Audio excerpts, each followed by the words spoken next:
Hey there, rulers, DMO73 here, bringing you a fun match between myself playing a Dracula Christie Steal Your Stuff list versus Josh Fury and his Cthulhu Incarnate Apple Roulette deck. We'll go ahead and jump right in. Ruler School is brought to you by Odyssey Games, where you can go to pre-order upcoming Force of Will sets, ccgprime.com for singles and supplies, cardodoco.com for those rulers in the international market looking for product, The Ruler School Circuit Series now offering our Q2 2024 circuit kits, and our guest lecturer members, Bite Ramen.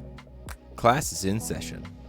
So as we dig in here, just to kind of give you a breakdown of the two decks, the Christie Dracula deck is designed to make use of some of the really cool tools that Christie got to force things onto the field and change their races, to be able to set up stealing things with Dracula out of our opponent's hand, giving ourselves easy vampires for easy Dracula flips.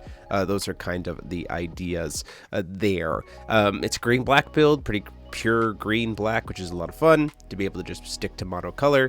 Josh's Cthulhu Apples deck is kind of using this idea of the Cthulhu Incarnation engine, because there are some Cthulhu Incarnates that can destroy themselves, like Haster, to be able to set up Basket of Apples and mill through the entire deck to the point where you just have nothing but evens, so that a Apple Roulette burns your opponent for a ton of damage and then clears the field for the Cthulhus to then swing in if it didn't happen to kill your opponent. So a little bit of a miscommunication there at the beginning in terms of who was going first, so just kind of some clearing up there. But we're getting started here. Josh going out the gate with a Castle Alvarez. We're going to go ahead and say no to that. We want the Garion. That would be really good. Alvarez is really good for Josh, particularly because it sets up being able to immediately go into an incarnate of something like Mother Hydra, which we would like to not have start the game with so quickly. I do have to skip my recovery phase of the first turn because I drew that extra card with Christie, but it was worth it. Not going to flip Dracula on turn 1 anyway, so it doesn't really matter. Josh getting that Ethereal Stone, so we're getting a nice little 4C here. Nothing to incarnate, but does have 2 wills, so we could see something like a Mother Hydra, which could then get a Father Dagon. There's some good value to be had there. Sets stuff up pretty easily, how quickly the incarnate engine can get online thanks to Mother Hydra. We see that get cast. Josh is going to go down to 36. We are going to go ahead and lorite the enter effect. We do not want Father Hydra or Father Dagon getting here real quick. Josh just choosing to use the Nyarlathotep Faceless God Judgment for free to force me to banish a non-Cthulhu Resonator. So it has a couple of 6/12s on the field, so that Nyarlathotep can get very big very quickly, especially if Josh sets up a nice board next turn. We are at a position where we could try to... we don't have the will for it, so it doesn't matter, but we eventually will be able to solarize Shiva because we are playing some Pure Heartstones in this deck. We're going to use Hunter's Area to give the Lorite to Josh. Then that's going to let us put Alberek into the field. Alberek is going to get to put this Mother Hydra into the field. So setting up some nice things here, getting some good hand knowledge from Josh, setting ourselves up for being able to pop something here. Probably going to swing at the Mother Hydra.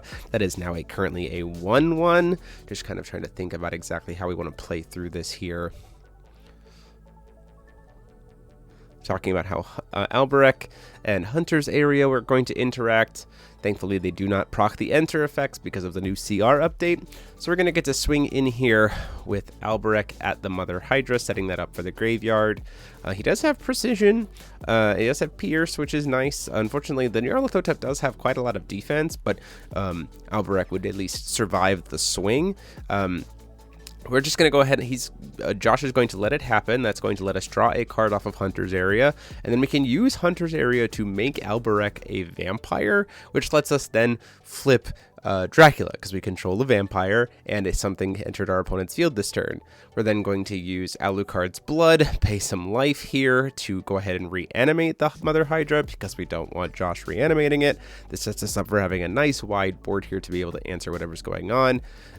And also then Alucard's Blood is sitting in the graveyard to set us up for being able to have Dracula kill something, because it specifically lets Alucard be the thing that deals damage. So his Dracula's ability to work to steal something then goes into effect, which is really nice. There's a lot of really good ways to just take your opponent's stuff and make it yours, which is really nice when you also consider things like not having to pay a lot of life because of things like Elvish Bowman or Elvish Archer, the new card as well. We see a use of the top-decked Umir to produce the will for the Defiled Scripture, which is a Cthulhu, so that's pretty nice. Synergy there, getting to search, probably going to search for another Mother Hydra there. Trying to set up for something, potentially a Father Dagon as well.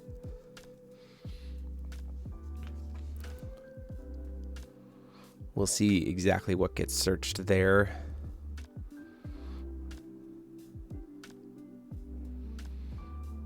Won't get to be used this turn. Josh is going to only be at 3 stones, so still a lot of potential for us to go into. And we know that the hand is double poison apple plus whatever he just searched for, so not really the best opening in terms of like potential pressure for this deck, especially considering, again, Dracula's got Imperishable, currently is 1,000, and we have access to the Mother Hydra.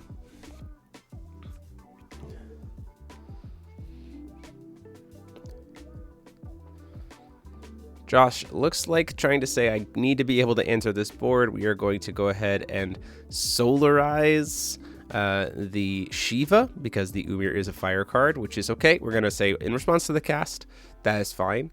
We are going to go ahead and use Alucard's Blood to be able to shoot the Lorite by paying 200 life. And then Alucard then was the thing that dealt damage, so it will reanimate the Lorite on my side of the field now as a vampire and stop the enter effect of the Shiva. So overall, a very cool line there to keep my board alive and possibly set us up for being able to potentially go in for lethal next turn if we have our own Shiva, especially since we have a Dracula. So because what we can do is we can use, it is a potential lethal if we hit a redstone here. We didn't though. What we could do is there's an Elvish Archer in hand, so we could use Elvish Archer to make the Shiva a 1/1 with no abilities, play our Shiva, have it blow up the board, everyone gets 5+1/+1 counters, and then we swing in with everything that's on board and we're in good shape. So ultimately, though, using this Oborozuki just to try to dig a little bit, hitting another Alucard's Blood in the graveyard, which is absolutely excellent. And then choosing to pass at that point, I do believe. Which is a little bit of a mistake. I think there's no real risk in us just swinging with the Dracula to at least get some damage in, to be able to put ourselves in a position of like, hey, I don't have to worry about, I don't need to worry about the, brain turn on. I don't need to worry about the Shiva crashing into it. It's got Imperishable. If it dies, it dies. It's fine. I've got an Alucard's Blood to be able to set something up if I need to. We're going to see the Mother Hydra brought out here using one of the tokens and a Mother Hydra. We get the token that was generated off of Defiled Scripture. Father Dagon is good to get to come in here. That's going to help reanimate the Mother Hydra. Or the Father Dagon then we'll proc to be able to look at the top 4, put a Cthulhu and send the rest to graveyard, which is how that deck mills through stuff. And then also we have the Mother Hydra being able to be reanimated. So you can see there's this like nice little cycle here of the deck. So we don't want him to dig any deeper. So we're saying, look, you've already done your search. We know what your hand is at this point. We're going to use Keelable Fossil Girl to cancel the Father Dagon dig, because we want your board to stay exactly where it is, which feels good for us.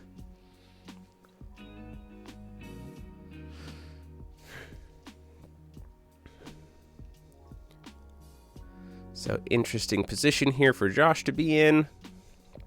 Does have all will still here. We've just been incarnating, so we have will to be able to interact with stuff.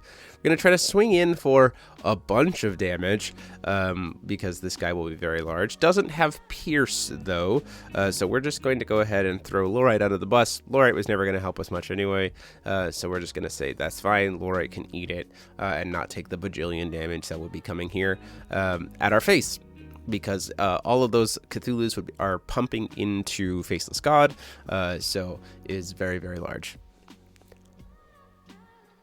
Moving to swing, thinking with something else. Could use Shiva here.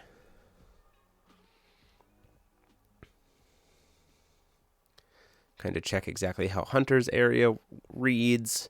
We can't modify anything right now in terms of making it lose all abilities and make it a 1/1 because we don't have Helsing flipped. Next turn we could make something, before recovery we could make something on Josh's field, a vampire, and then flip over Christie if we wanted to. Certainly a line that you could use thanks to Hunter's Area, but right now we're just probably going to save it. Josh sitting on a couple poison apples here, trying to figure out exactly how we're going to play through this line. You have to be careful with the Cthulhu stuff too, because you don't want to let them end their turn with nothing on board, because then a father will reanimate, which will then reanimate all the mothers, and they just get this board right back. So you got to be really careful there. Choosing to swing with the Replicant Shiva. We're trying to swing at the Alberek. We're going to go ahead and think about the idea of flashing choosing to say, just sequencing wise here,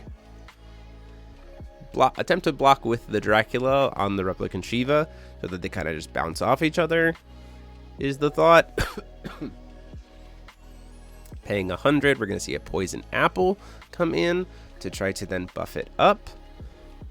So this is where there's some advantage to the idea of, we know the last card in hand is another poison apple, so letting this one happen, waiting until the next one, waiting until the poison apple resolves, and then using Hunter's Area to then make the Shiva tiny, and then using the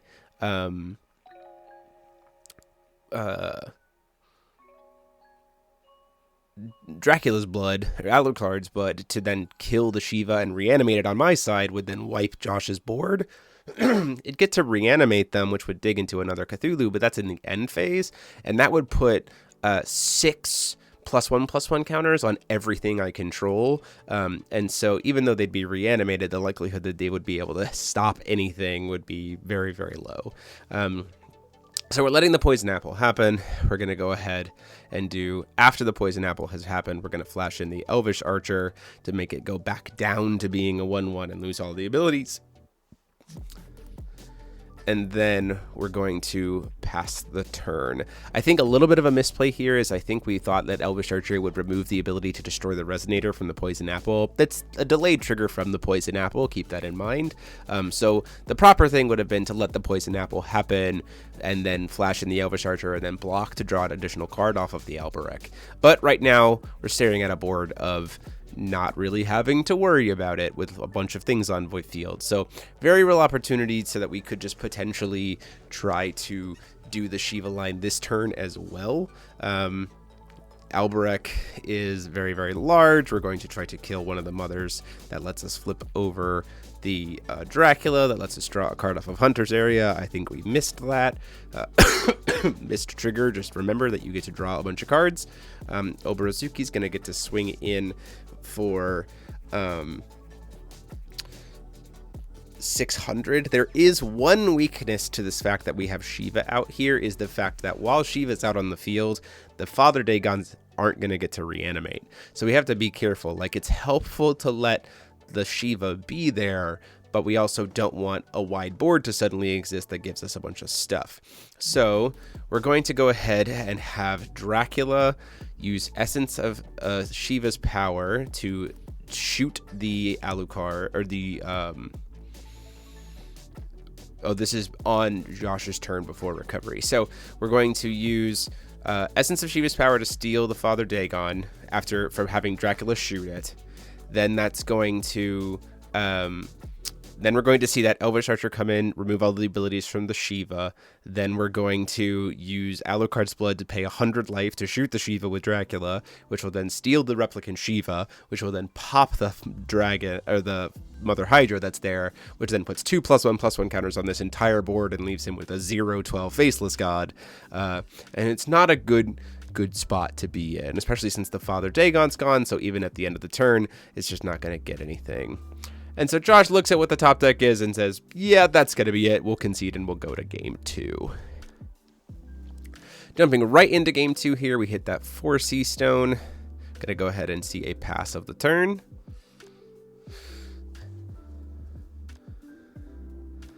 Down comes the Pure Heart Stone here, pays 100. This is going to look very familiar. We have an Alvarez.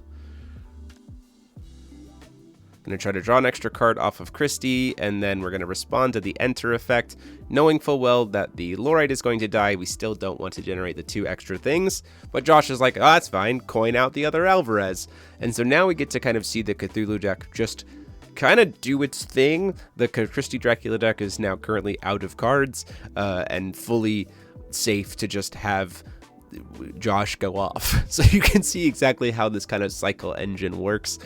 Does a lot of really cool things to really set up for some pretty strong play lines, potentially to set up for the end here. So you see double Umir, so we could use we could grab an Umir here to generate some extra will to keep the pressure going. We could grab the Defiled Scripture to then search for another Mother Hydra if we don't already have one. If we already have an Umir in hand, then we're even in worse shape for me.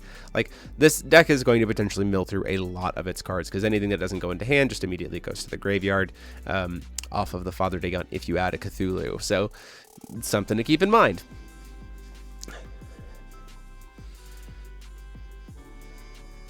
Seeing if we have more engine from Josh here, we're going to sacrifice the 2.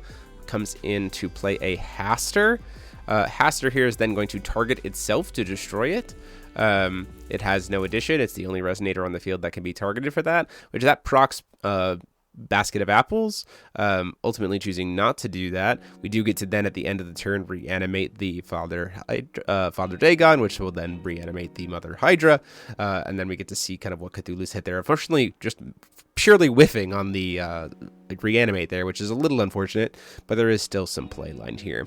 So Hunter's Area comes in. We're going to try to cheat one of those things in and make it a 1/1. Now keep in mind that the stat negs, so we're putting in this resonator that's blue-red, so keep in mind that the timestamps here matter. So the timestamp is that it would be applying a neg4 to it, but then it becomes a 100, so it'll still just kind of exist in that 100 state. Seeing that we did get a Nyarlathotep off the top there, which is very nice, we're going to have Alberek, who's getting currently +6/+6 because of all the elves, down -4/-4, so it's a 3/7, trying to kill the Nyarlathotep here, so we can do the same kind of thing and set up the line. We say, okay, we got to get this done. We got to get a Dracula flip. It's how we kind of probably keep this in our favor, even though you have the double Alvarez. We'll use Essence of Shiva's power to be able to then kill the Father Dagon. That draws me a card. Then the Alberek will then be able to kill the Nyarlathotep, which draws me another card, and then we can use it to turn him into a vampire, and then we can flip over. We can also make him a darkness, so we can make him a darkness vampire so he doesn't get the stat neg if we really wanted to. But Dracula, which might have honestly been the better line in response. We could have saved a card if we had just chosen to make him a darkness vampire instead, which is a little bit of a misplay, because then it wouldn't get the -4/-4. It would kill the Father Dagon and have enough pierce damage to still kill the other thing, because we would have been swinging in for 7 base stats as a no, it wouldn't have been enough. His base stats are only 1/5, so the Mother, well, maybe +7. Father Dagon, I believe, has 6 defense. It would have been exactly enough. We'll see when the next time Father Dagon shows up on the screen. And then we would have had 1 will. The reason why that's kind of relevant is we would have had 1 will open to be able to save for the Shiva, the Essence of Shiva, to use now that we've flipped the Dracula. So a little bit of a misplay on my part in terms of recognizing the way that I can kind of outplay these Alvarez, but hopefully maybe we see that as we kind of go through in the rest of the game, or even just a takeaway for how this deck could have been piloted better. So Defiled Scripture comes down here, gets to search for a card with Incarnation, which is pretty good. Probably going to be searching for another Mother Hydra. We're going to sack these 2 guys. We're going to play in a Mother Hydra, which then reanimates the Father Dagon from the deck, which will then reanimate the Mother Hydras that are in the graveyard. So you can see exactly how this cycle kind of goes. This is one of the reasons why I say, like, if we had saved the Essence of Shiva, we might be in a better spot for potentially what's going to happen here. But we'll see. Father Dagon's going to get to search for some stuff. Hits a couple Cthulhus. Just for the sake of time here while we were playing, I was kind of helping Josh with the reveals so that he could keep kind of consistency with his hand and kind of shuffle stuff up, because we were going into the deck quite a bit in this game.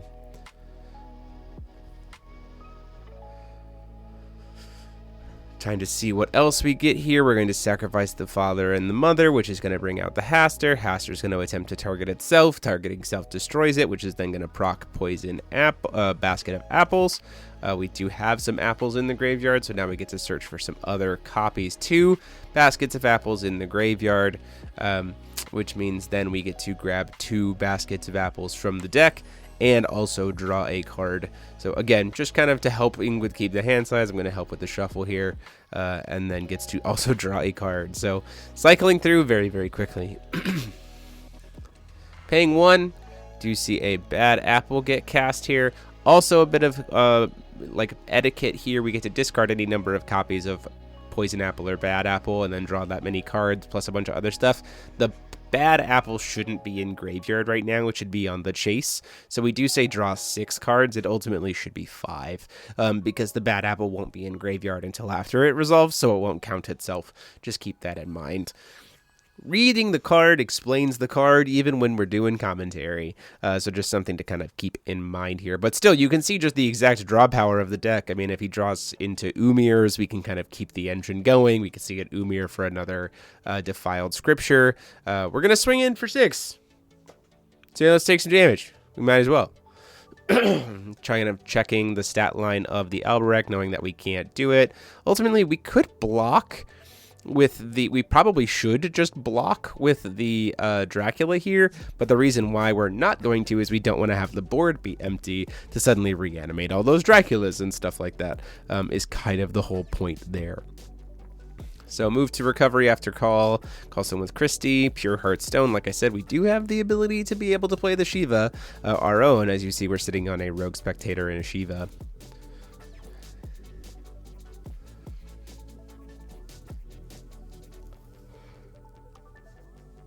There is a world where we can try to outpace a like crazy high roulette by just trying to gain as much life as possible.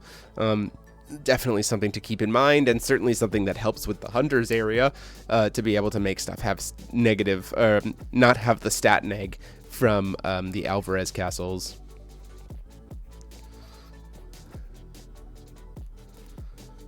We're going to pay for a main phase Mikage Rhea. This is a really nice setup because we can send the Alucard's blood to the graveyard, which now means that we can kind of like get a refund off of Alucard's blood whenever we swing with Dracula, whenever we use Dracula. So Dracula now has Drain, so we're going to get 1,000 life here, choosing not to swing with the Alberek, which I think is a mistake. But again, there would be no reason, like we could swing in, get even more life here by having Alberek just go face and make him a darkness vampire so that he has Drain from the Mikage Rhea. But we can also do the same thing on our turn, on Josh's turn, if he decides to swing in.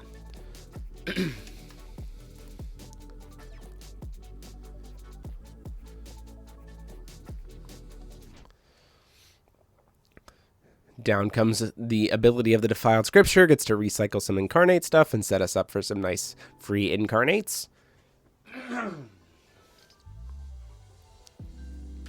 I'm going to sack it for a Mother Hydra, which gets us a Father Dagon, which then reanimates the Mother Hydras in the graveyard.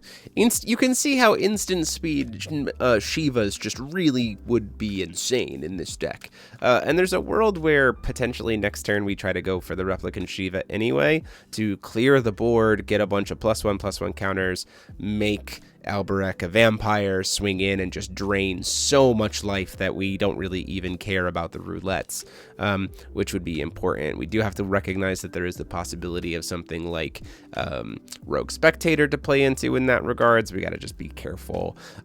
Father Dagon comes down here, that reanimates the mothers, gets to mill more, dig in for more, see another Haster. We see a poison apple that gets sent to graveyard when we grab the Haster, which is pretty good.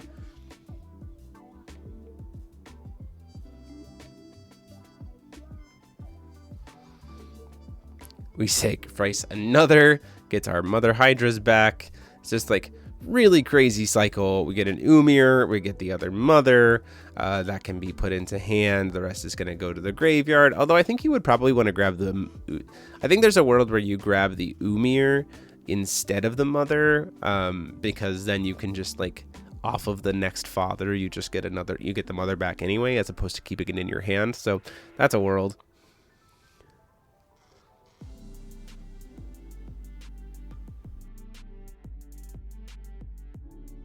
So quite the board here. Still a lot of will to be able to be active. That's the interesting part about the incarnation stuff. Cool to see it played here in 2024. The question becomes, what is next for Josh Fury with his massive hand of stuff? Huge board that can't really attack and can't really afford to swing with anything because of the Alberek there. Doesn't want to risk giving me some more life. Sacrificing a couple fathers seems to be next on the list, and down comes Nyarlathotep the Usurper. In response to that, we do not want to lose cards in our hand, so we are going to go ahead and pay for an Essence of Shiva's Power to have Dracula shoot the Nyarlathotep in response to the Enter effect, gaining us a nice cool 1600 life in the process, which is great, thanks to Mikage. And then we're going to try to steal a card from Josh's hand. So that gets us the Gnarly. The Drain trigger is going to go on the chase. And the Reanimate trigger is also going to go on the chase. We do see that Josh is going to go in here in just a second and try to go for the Rogue Spectator.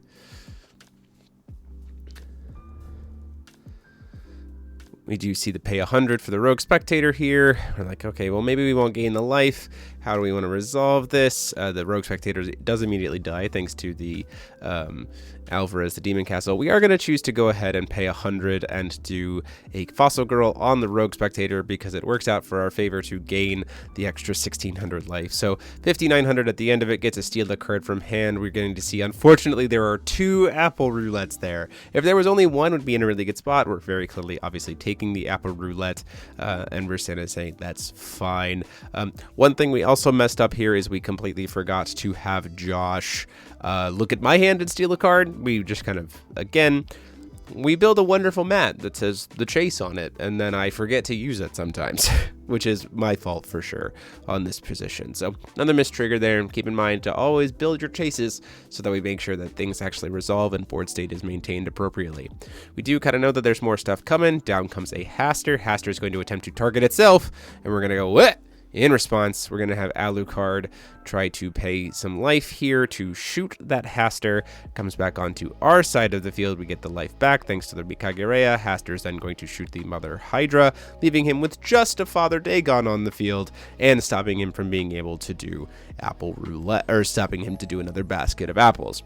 We do not want pressure established. So we're at a good point now here where there's a very real chance that next turn we could see something like the Shiva to try to clear the board and just kind of go in.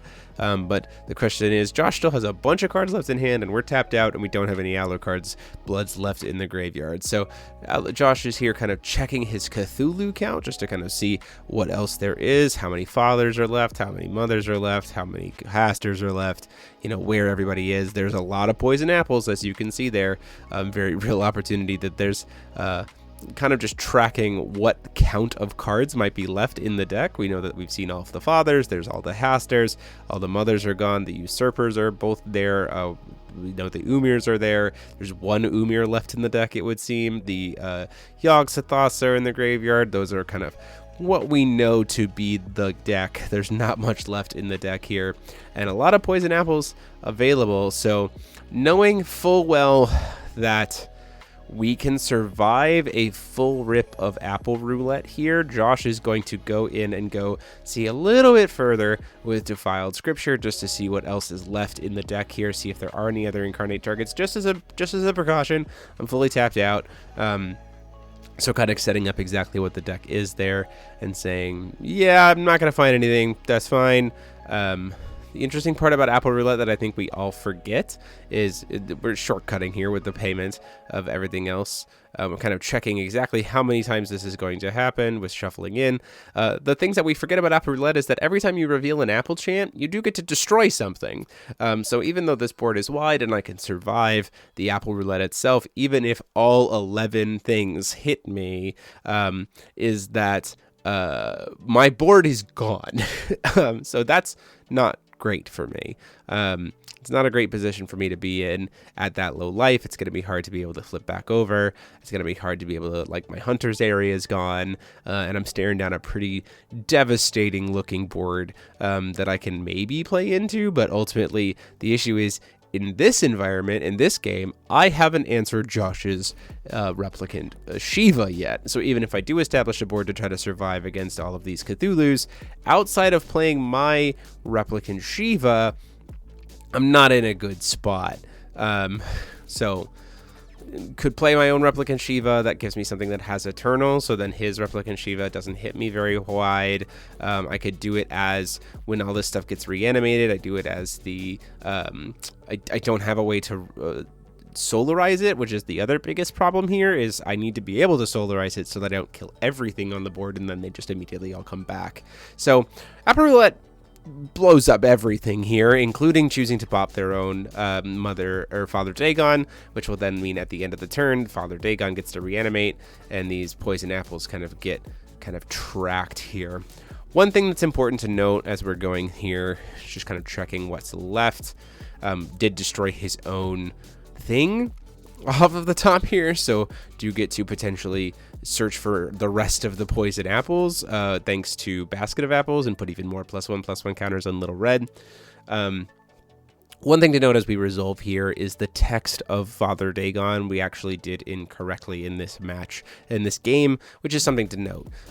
So when the reanimation happens here, Josh grabs all 4 of the Father Dagons. The technical wording on Father Dagon is that it checks if you have no other resonators at J-resonators at resolution. So technically only one of these Father Dagon should be reanimated, not all 4.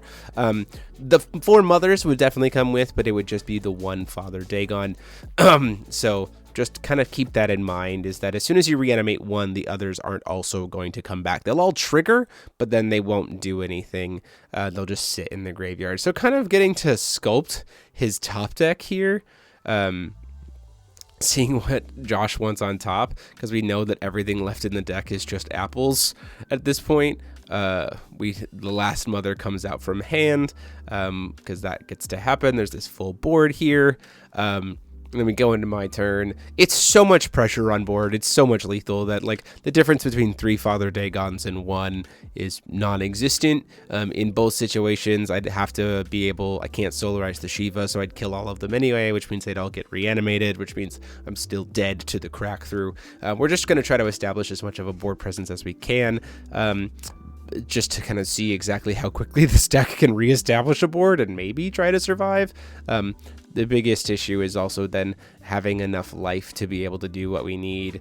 So we think about trying to go in for the replicant Shiva here, and then we go, yeah, that doesn't make sense. They'll all just immediately reanimate.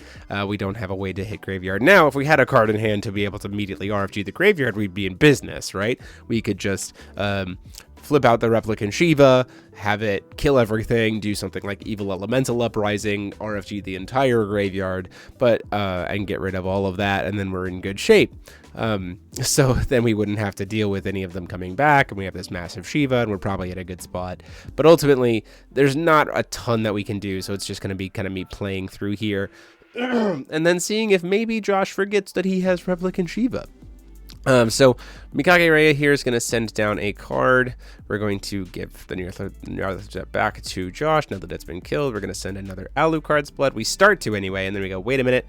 Actually, let's send something a little bit different. We're going to send this Laura to the graveyard instead to try to get us a little bit more life so we can try to play into something and see about maybe trying to establish some kind of presence on this board state.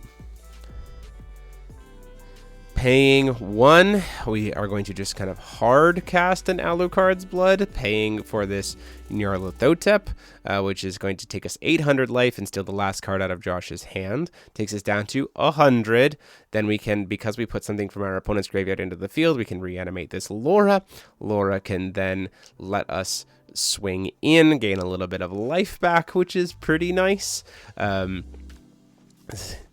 We can swing in with the Laura for 300. It has swiftness thanks to the Nyarlathotep. So we go up to 400 life, which is again we're trying to build something and seeing if maybe we can do something with the fact that we have a lot of vampires. We flash in a Lumia, which is then going to take us back, draw us into another card, and take us back up to 1200 life, which is nice because then we're immediately going to spend 600 of it and then use Alucard's Blood from the graveyard to be able to shoot the one of the resonators on Josh's side of the board with the Dracula. Don't get any life back from it, unfortunately. We're just gonna go pay that life here and get to then flip over the Dracula and say, look, okay, I've got 3 vampires on the board, I got some drain, let's go for it. I got 1 will available, let's see what we can do. If it's something like a Lorite, we're in maybe decent shape to be able to survive, to be able to block and gain some life back and not just die. It would be pretty solid being able to chump block 3 of these, potentially 4 of them, right? Because Dracula would be able to chump block 1, reanimate it as a vampire, and chump block another. Would actually put us in a pretty good spot. So if we had a Lorite here, would be in decent shape. The biggest problem would then be Poison Apple, but we can just block with Dracula and then block with Nyarlathotep and then block with the other thing and then block with the Rhea, and we'll gain so much life that then the swings, even after the Poison Apple, don't hurt me, which puts us in a pretty decent spot. It's just a matter of, do we have the out to be able to stop the Replicant Shiva, or does Josh even recognize that Replicant Shiva is there, which seems unlikely. Josh plays with Replicant Shiva all the time, and Josh is going to be able to recycle stuff here with the Cthulhu card here to make even more tokens and do a bunch of other stuff and recycle for what we're going to draw into. And it's a lot of stuff. There's a bad apple in hand. Those could also recycle into the deck and try to draw into more cards. Something to kind of keep in mind. Chooses to go in for the Replicant Shiva, paying for it full cost, choosing not even to do replication. And unfortunately, though, we did not have the out. We see if we had 1 more will, we actually would have been fine because we would have been able to do Elvish Archer and then Replicant shoot it, and then Replicant Shiva would steal the whole board and then would be able to push back in for lethal with flyers. But ultimately, that is the match. It did end into a draw based on time, so I hope you guys enjoyed the match. Deck profiles for both lists will be up later this week. And until next time, this is DMO73 saying class dismissed.